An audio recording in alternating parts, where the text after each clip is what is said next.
Welcome to the PlantMichiganGreen.com Gardening Show. Presented by the Michigan Nursery and Landscape Association. Now here's your garden show host, Dr. Bob Schutzki. Hello everyone. Welcome to the PlantMichiganGreen.com Gardening Show, brought to you by the Michigan Nursery and Landscape Association. I'm Dr. Bob, your host for the 2021 gardening season.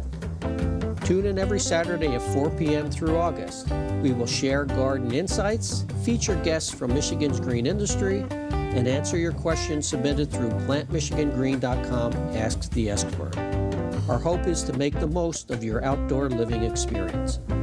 During the week, you can log on to PlantMichiganGreen.com, your landscaping and horticulture resource, to pose gardening questions, find a professional horticulturist, locate a retail garden center in your area, or become aware of the rewarding careers in Michigan's green industry.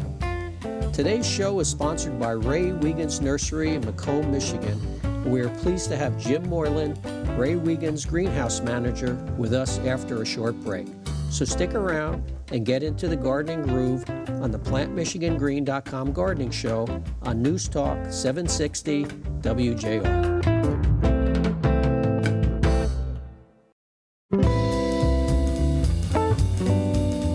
Welcome back. We're pleased to have Jim Moylan, greenhouse manager with Ray Wiegand's Nursery, with us. Annuals are in full swing, and Jim will share some thoughts on selecting and caring for your annuals. Hi, Jim. Thanks for coming back with us on the PlantMichiganGreen.com Gardening Show. Hi, Dr. Bob. Thank you for having me again. Sure. I bet there's a lot of color at the garden center these days. Oh, lots. It's a tropical paradise in there right now. That's great. Yes. I like that word, tropical. Yes, very colorful. Lots of colors. So what can you tell us about? So we're going to talk a little bit about annuals and some foolproof items you can do and how to take care of your annuals throughout the growing season and make sure that you have a successful season. So some foolproof ones that we love here and lots of my employees love and love trying out are profusion zinnias. They're a shorter version of zinnias. They're kind of a ground cover version. They're super low maintenance, can take drought, no deadheading, and they just kind of fill in, and it's just really colorful pop of color for your garden that's really super easy to take care of, that you can kind of plant and let it be, which is always kind of nice to do when everybody wants to not be in the garden all the time. Yeah, that sounds great. Easy, that's what we need, easy gardening. I talked about this last time, and it's one of my favorites, are sun patience. They're kind of a newer plant for the last, decade or so, which is still somewhat new. They're just super easy. I use it in my house because I can let them dry down and wilt to where you think they're just completely gone, and you give them a drink of water and they pop right back up.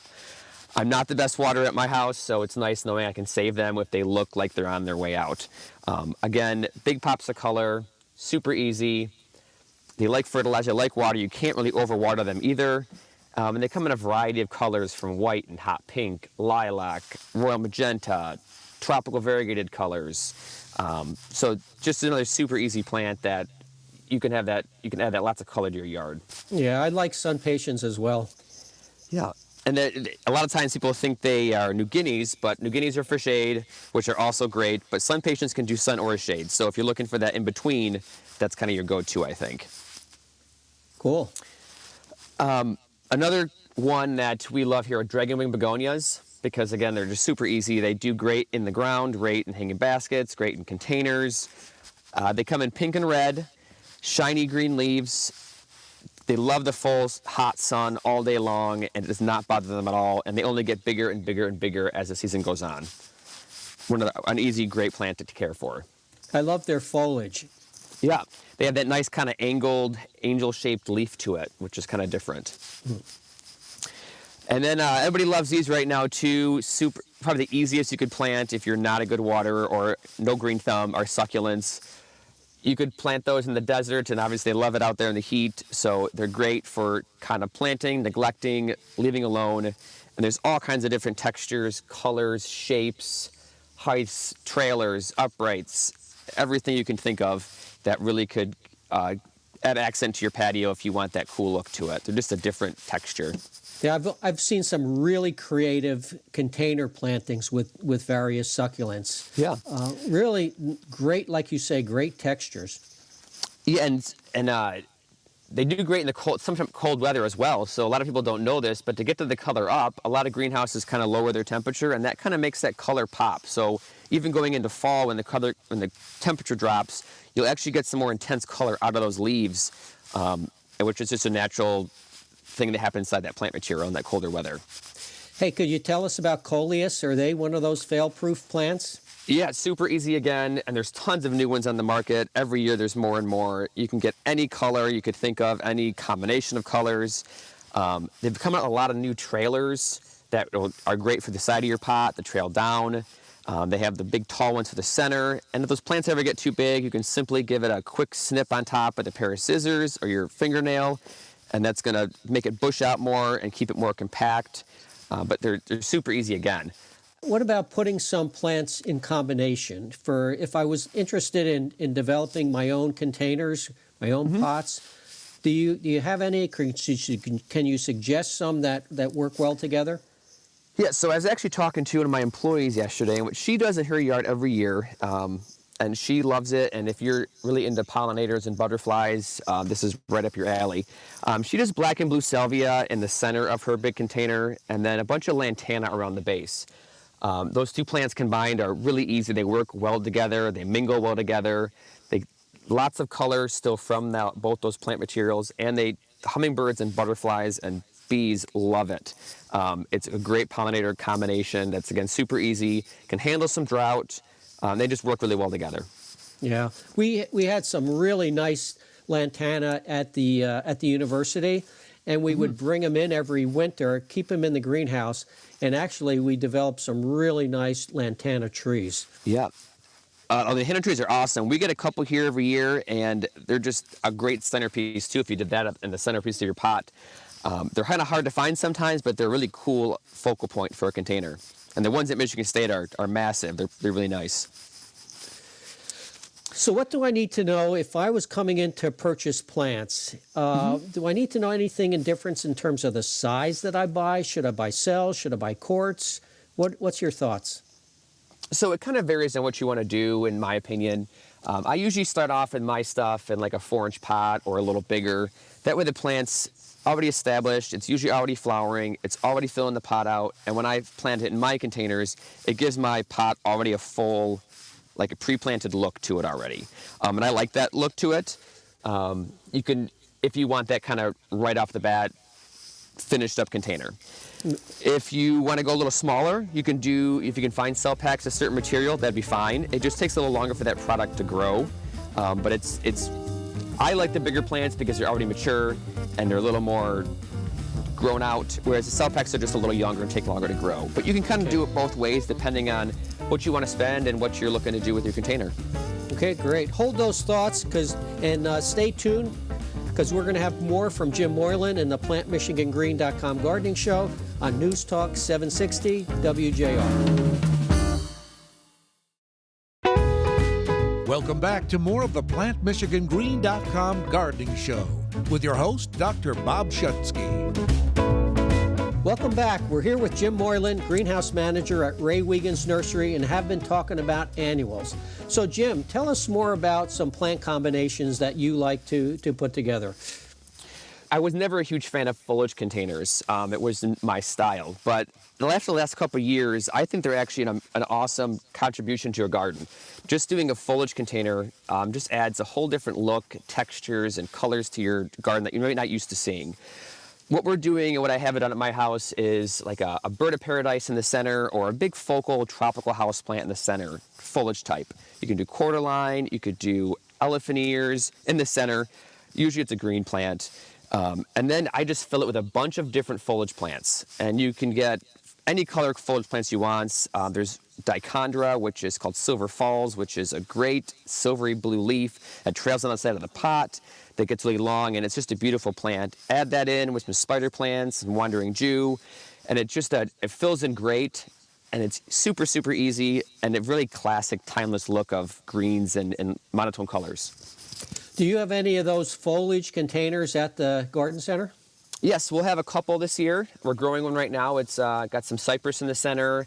It has some coleus mix on the bottom, some creeping jenny, and just some stuff that's really low maintenance and easy to take care of. We'll have that available in a porch pot as well as a hanging basket. All right, let's go back to the ground. And can you tell us about spacing for annuals? So every plant is a little bit different. So it's always important to read the information tag or kind of Google what the spacing should be on every particular plant you're planting, because everyone's going to be a little different. Now, on a general basis, we could say that most plants, like in flats that you're planting in begonias or impatiens, you're probably looking at between 6 and 8 inches apart. I like to go 6, 7 inches because it gives that quicker, fuller look faster. So you're not waiting till the end of the season to have that full look. The main size difference would be 6 to 10 inches in that range for spacing. If you're doing something larger, like a 6-inch geranium, you want to go a little bigger because that plant's already much larger.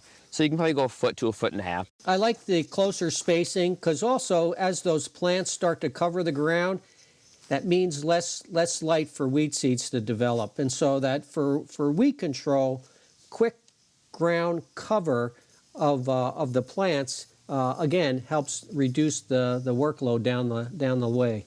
And I 100% agree with that because pulling weeds is the bane of my existence. So the quicker the ground can fill up, the less weeding to do, and it's great. Okay, so I've often heard this, and people have asked, is that should they remove their flowers when they're first planting their annuals? And the idea is as if you remove the flowers, you get a bushy plant quicker, and then those flowers will come back. Yes, you can definitely do that. Usually when you're buying a plant already grown at a garden center, that plant's been growing and maturing for a few months, most likely in that container. So the root system's already pretty good. It's already filled out that container, has flowers in it already. I don't remove the flowers when I plant because I know that plant's already, like I said, established. But if you're working with a smaller plant and it's maybe a little on the tired side and you want to promote more root growth, taking those flowers off or giving it a quick little haircut will help promote more bushiness on the top and a little more root growth on the bottom. Now, if I was going to be propagating something or doing cuttings, planting and cutting, I would definitely look into taking that flower off or removing some leaves to definitely push that energy back into that ground, into that stem to get that nice healthy root system. Okay, cool. But on a general note, I don't remove the flowers on my flowers when I plant them. What kind of soil prep do I need to consider when planting annuals? So it all depends on where you're planting them. So if you're doing container gardening or hanging baskets, something above the ground, it's good to do a lightweight potting mix that has some moisture retention because it will dry out quicker being it's exposed on all sides or hanging in the air. So you want a well-drained potting mix that's meant for containers. I like to recommend replacing that soil in those containers every year because after a year of that soil being in there, it can be either waterlogged or nutrient deprived. So replacing and getting fresh soil in those containers is very important for the health of the plant material and having a successful season. If you're looking to plant items in the ground, definitely a garden mix, or you can mix in some topsoil. But you want to make sure you're using soil for the ground when you're planting in the ground and potting soil for containers when you're putting it in containers. You don't want to kind of go interchangeably with those two items. It's very important to know what you're planting and where it's going. What about fertilizer? As humans, we have to eat several times a day to stay healthy and energetic. Same with your plants. They need food just as much as we do. So here at the garden center, every time we water, we are fertilizing. Now that can be a lot for a homeowner to do every time. It's a lot of work to do. So if you could fertilize your plants at least once a week, that would definitely help get you off to a great start and keep that plant just getting more lush and beautiful for the rest of the season. And if you could do more than that, better for that plant as well. But definitely they need that food because just like I said, just like humans, if you don't have that food, you're not going to be that healthy possibly. That brings up a good point. We're dealing with annuals, so they seed to seed in one season. And so if we can have a regular fertilizer nutrient program on those plants, we'll get the most out of that plant during the time that we want it during the summer months. So quite often people think that, well, I don't have to fertilize or I don't want to fertilize, but when we're dealing with an annual, there's a different consideration. It's very important. It just makes everything just grow so much better and so much healthier, and it really gives you that flower power. What about pests? Do I have to be concerned about any pests? There's always a few little pests that are out in the garden. A lot of times we see them more on, let's say, like tropical annuals like mandevilla or hibiscus. On those, you can definitely see spider mites and aphids and even thrips on those. That's just common on those plant material. You're going to see them in Florida. You're going to see them in Michigan. You're going to see them possibly in your house as well. Depending on what insect you have or pest you have, there's different remedies for it. There's the chemical version, which we're trying to steer clear of. You can go more the organic version, more the natural steps to take to get rid of them. But usually in the garden, if you're doing flats in the ground and patience and stuff like that, I haven't recognized too many pests. But again, you might see some aphids on this plant or that plant. And typically out in the garden, they're not really going to detriment that plant horribly. They're more, I would say, attracted to those tropical plants, as we've noticed. I've often heard you talk about Boston ferns as being one of the timeless plants that you can both use inside and outside. Can you talk a little bit about Boston ferns? For sure. We just got a new shipment in, and they are beautiful. They have that really soft, I would say, southern look. When you go by a house with a wraparound porch on it and you have Boston ferns hanging on it, it's timeless, I guess. It's just easy to take care of. You can't really overwater them. They love water, and they just get bigger and bigger during the season. And they're just an easy, beautiful plant that has great texture to it to add to any landscape. You could do it in a container, in the middle of your garden bed. You can do it in your house. You could do it hanging in your yard. There's so many applications you could do with it that are really nice. Okay, before we go, can you tell us about any new annuals that have come in this season? Yeah, so there's a couple new ones. One that's really cool is called Petunia Pinkerbell. It's a white, light pink, and hot pink combination. So it's the standard shape of a petunia, but then there's almost like a little mini petunia coming out of the center of that petunia. So you get this two-tone frilliness to it, and each flower is going to be slightly different, a little more white in this, a little more pink in this, but it's definitely a really neat flower that everybody should try out. Another one on petunia is called Splash Dance Magenta Mambo. It's a mouthful, but it's a dark wine-colored petunia that has some flecking of like cream and almost gold, I would say, but also some other textures of colors with it. It's just a kind of vibrant, unusual color that's really neat. Can you tell the listeners how they can take advantage of some of these products at Ray Wiegand's Nursery? How are the sales going? Or do you have a lot of product on a sales lot? Or tell us about it. We are stocked up right now. We are still bringing trucks in, 2 to 3 trucks a day.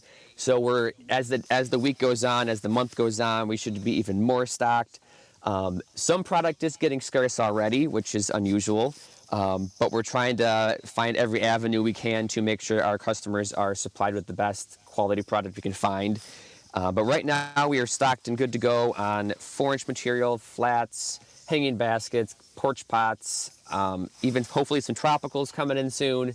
But there's a lot here to choose from. And like I said, we're hoping to just continue that, bringing those trucks in every day on every front to see how much we can get in here. Great. Hey, thanks for joining us again today and sharing all this information. It's been really helpful and useful to our listeners. And so yeah, great. And so for the listeners, if you have any questions on your annual plantings, visit our website, plantmichigangreen.com, and click Ask the Expert. And if there's some specific questions for Jim, I will contact Jim and get answers for you. So stick around, because up next we have some gardening insights on the plantmichigangreen.com gardening show right here on 760 WJR.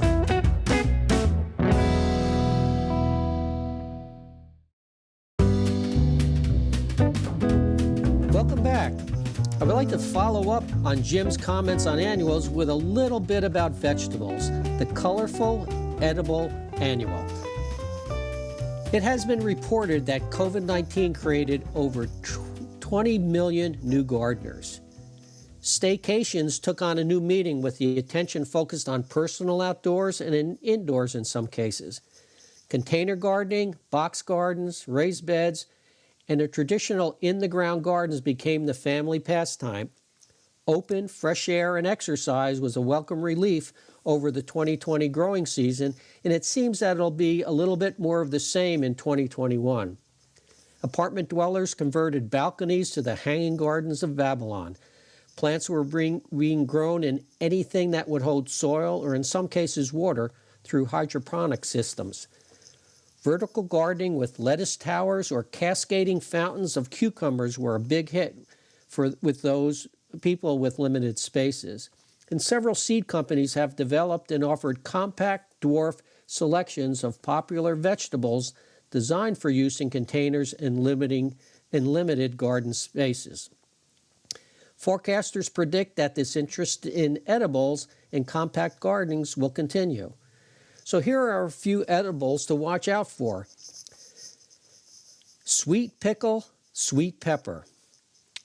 Purple pepper, or pretty in purple pepper. Potapino pepper, and sweetie pie bell peppers. These are small, compact peppers, very appropriate for containers, small spaces, and give a really abundant amount of fruit.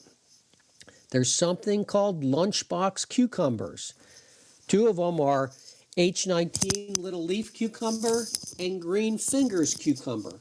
Again, they're somewhere around 2 to 3 inches plus or minus, and make great cucumbers for pickling if that's what you choose to do, or obviously fresh sliced cucumbers in salads is another big hit. There's a Thumbelina mini carrot.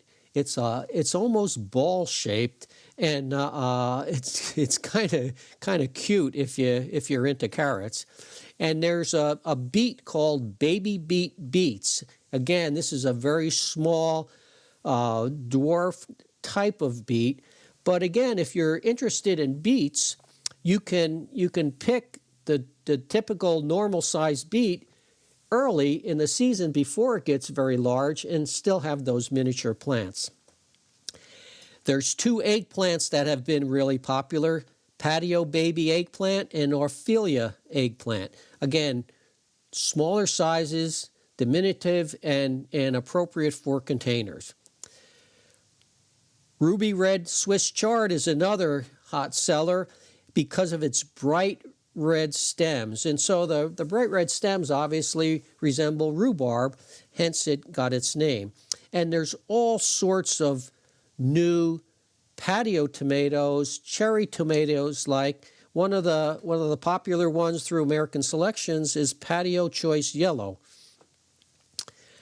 Herbs have also been a favorite for a long time in containers, and they've actually have increased the interest has increased over this pandemic, and especially with parsley, sage, rosemary, and thyme.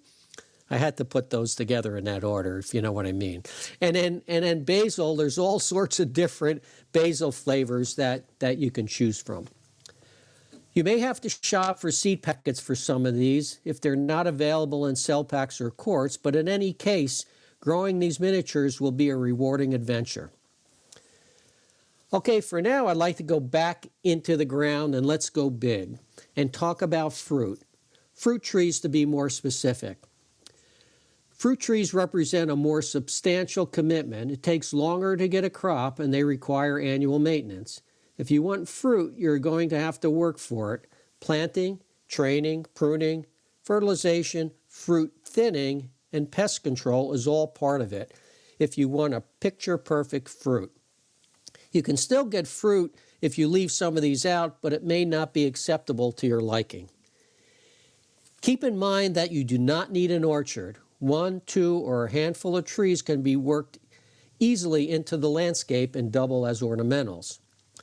You may hear the terms self-infertile, self-fertile, self-fruitful when dealing with fruit trees.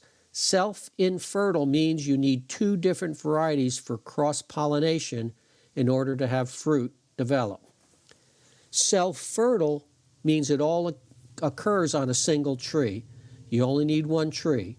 Self-fruitful means the same thing. Let's talk about apples.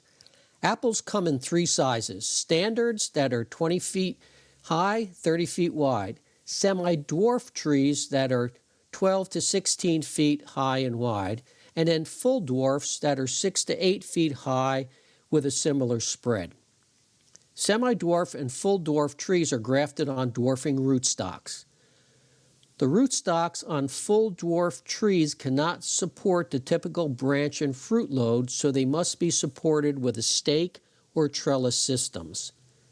Semi-dwarf trees can make a nice addition to the landscape as a freestanding tree or incorporated into a border planting.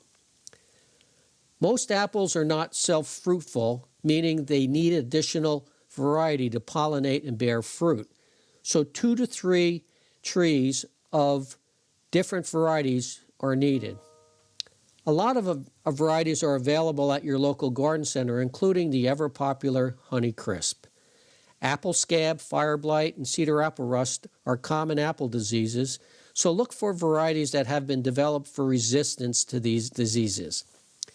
Insects, there are several insects that are attracted to apples. You can find appropriate pesticides at your local garden center, or if you don't want to use pesticides, you can eat your fruit with some additional protein.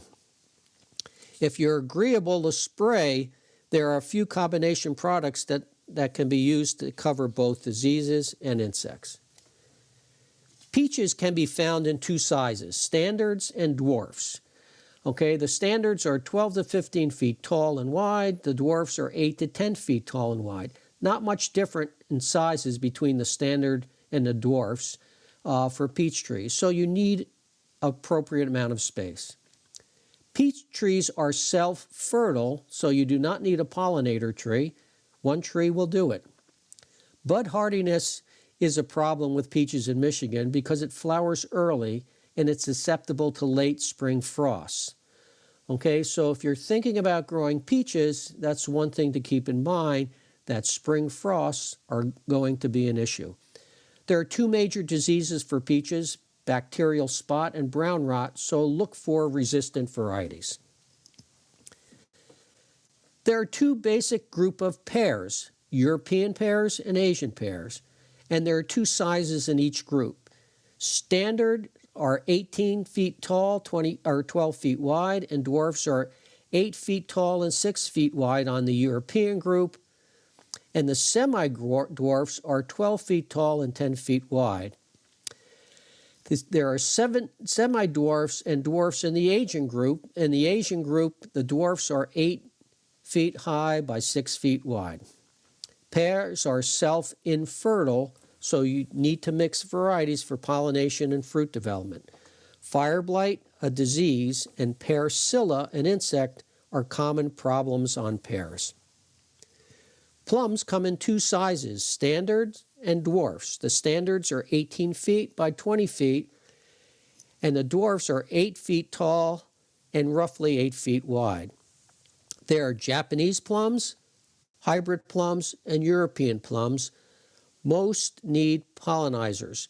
There may be a few European plum varieties that do not need them, but it's always best to check out the varieties that you're purchasing and determine whether they do need a pollinator. Black knot and black rot are common diseases on plums, and also black knot is a problem on ornamental plums. So if you have ornamental plums in the area and you're interested in bringing in the fruiting plums, there may be a sharing of black knot disease between the two. Michigan is the cherry state. We have sweet cherries and tart cherries. The sweet cherries are either on standard trees from 20 feet tall to 20 feet wide, or on dwarf trees from 10 to 12 feet tall and wide. Most cherries are self-infertile and need a pollinizer. 2 trees are going to be needed.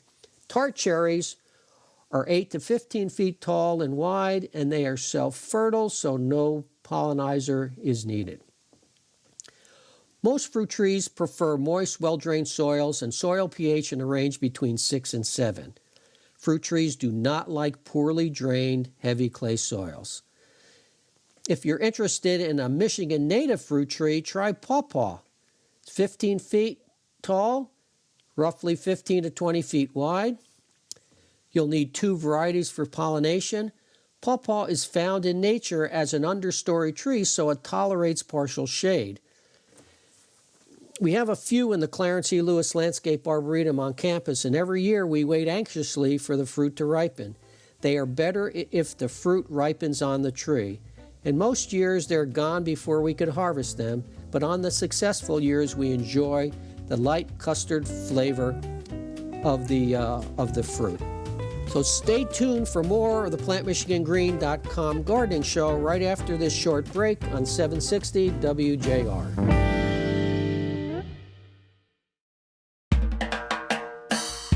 Now back to more gardening with your host, Dr. Bob Schutzki, on the PlantMichiganGreen.com gardening show. Here's Dr. Bob.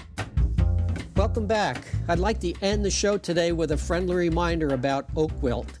May is considered Oak Wilt Month here in Michigan, and oak wilt is a fatal disease for the red oak group of trees, including northern red oak, pin oak, scarlet oak, and black oak.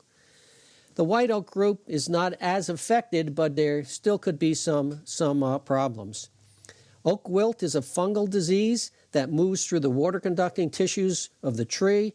The fungal spores are carried to the tree by small beetles that feed on the sap of fresh wounds.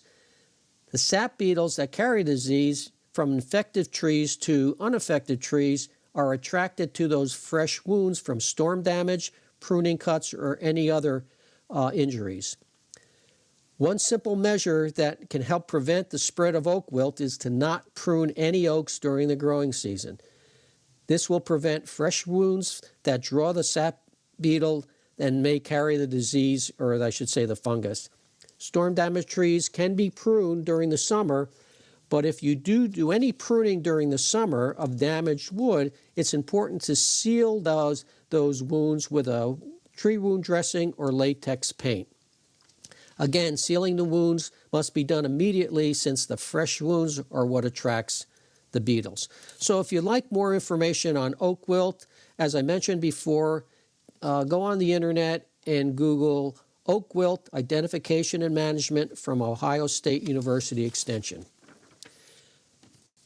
We have some questions that have come in over the past week, and we'd like to talk about them as well.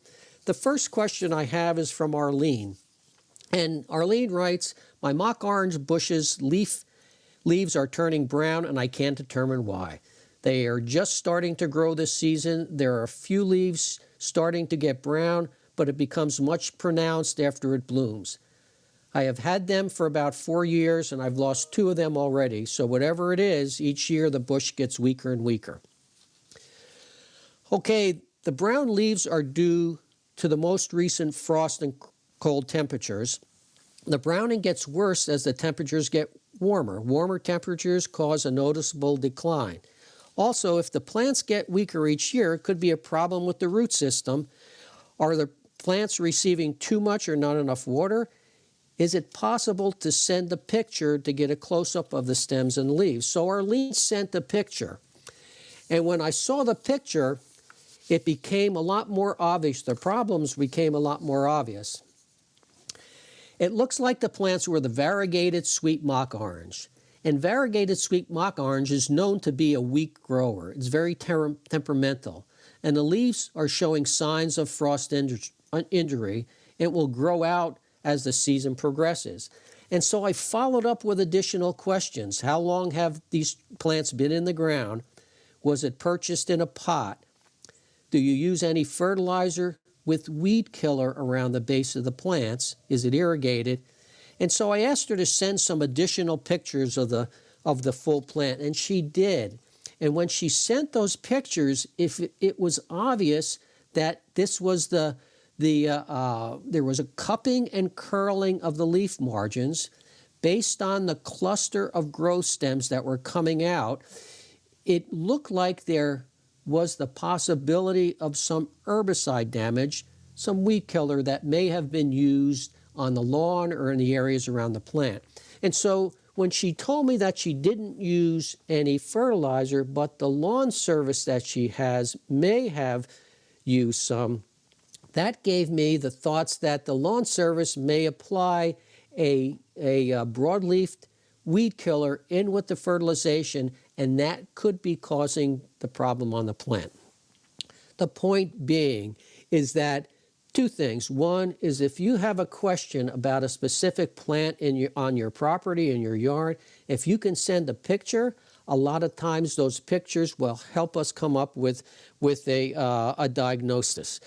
The other thing is that when you send the picture, send a close-up of the plant and a full picture of the plant. So if I can see the plant from the ground up and then focus in on the leaves or the stems or the fruits or whatever your problem is, again, it's a lot helpful in coming up with an appropriate diagnosis. And so again, through the successive of contacts with Arlene, we were able to come up with the possible problem with the plant. I also got another question from Anthony, and this one's an interesting one. This one's going to take some judgment calls. I'm planning to overseed a small lawn, approximately 2,500 square feet, this spring. The lawn is adjacent to Wolverine Lake, just off of the seawall. I will be using lake water for sprinkling. We are north facing, full sun. So what is the recommended grass seed, fertilizing, and weed prevention for lake lawns? Again, so this is one of those questions that require a judgment call. And my first question to him was, are there any covenants, ordinances, or restrictions on landscape work adjacent to the lake? Any restrictions on chemical lawn inputs? We want to develop a successful lawn. However, we want to be sensitive to the potential for runoff to enter the lake. Natural shoreline practices would recommend planting a buffer strip of low-growing perennial plants at the edge of the seat wall to intercept any runoff before it could enter the lake. So, have you seen any interesting plants or landscapes? If so, take pictures and send them to plantmichigangreen.com, Ask the Expert. We'll post them on the web. And don't forget to visit our website, plantmichigangreen.com, and click on Ask the Expert to submit your landscape and gardening questions. You may hear your question and answer on the air. And remember to tune in every Saturday at 4 p.m. through August for the best information and advice to maximize your outdoor living experience. And during the week, log on to plantmichigangreen.com, your landscaping and horticulture resource, to find a professional, a retail garden center, pose your gardening questions, or explore rewarding careers in the green industry.